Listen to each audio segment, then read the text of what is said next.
Good day, everyone.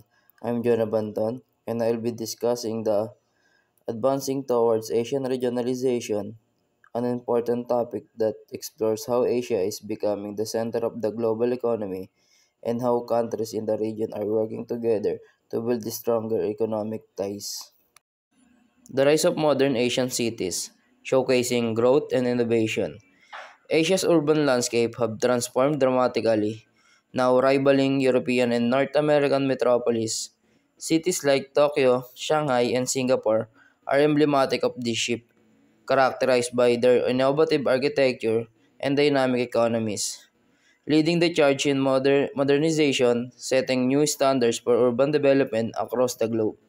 The center of gravity of the global economy is now shifting towards Asia. The region's economy is already comparable in size to that of Europe and North America. Its influence in global trade, investment, and innovation continues to expand rapidly. Breaking the cycle of poverty, a focus on inclusive growth. Asia has made remarkable strides in reducing poverty, showcasing a commitment to inclusive development. By improving access to education, healthcare, and economic opportunities, millions have lifted themselves out of poverty, creating a ripple effect that enhances community well-being. Despite significant progress, challenges remain. Sustaining momentum requires ongoing efforts to address disparities, ensuring that vulnerable population benefit from economic growth. Collaborative initiatives between governments, NGOs, and the private sector play a crucial role in this endeavor. Emphasizing inclusivity is essential for future success. Empowering communities to participate in decision-making process and economic activities fosters a sense of ownership and agency.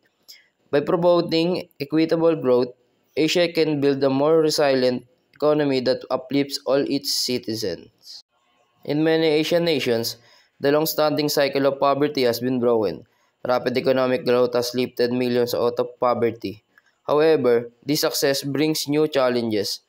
Citizens now demand growth that is not only fast but also sustainable and inclusive. Asia's economic dominance in global markets, a major player in global economy. Asia contributes over 30% of the world's GDP and houses nearly 60% of the global population, showcasing its substantial economic influence and potential. Rapid economic growth trends.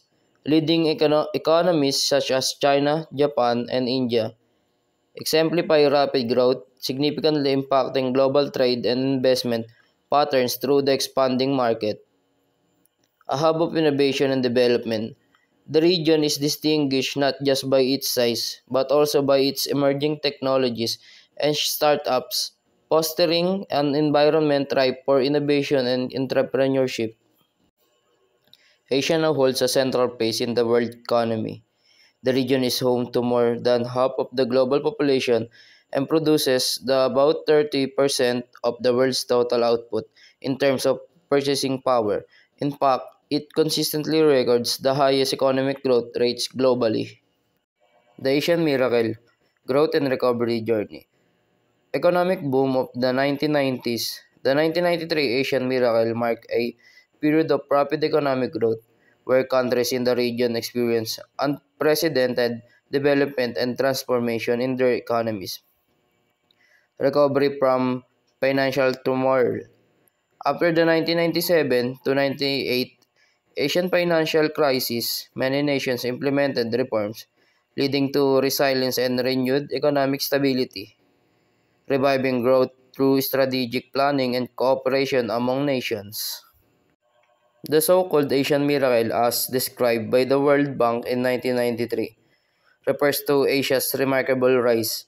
Despite the financial crisis in 1997 to 98, many countries in the region rebounded even stronger, marking the beginning of a renewed phase of economy acceleration, strengthening regional ties through collaboration and leadership.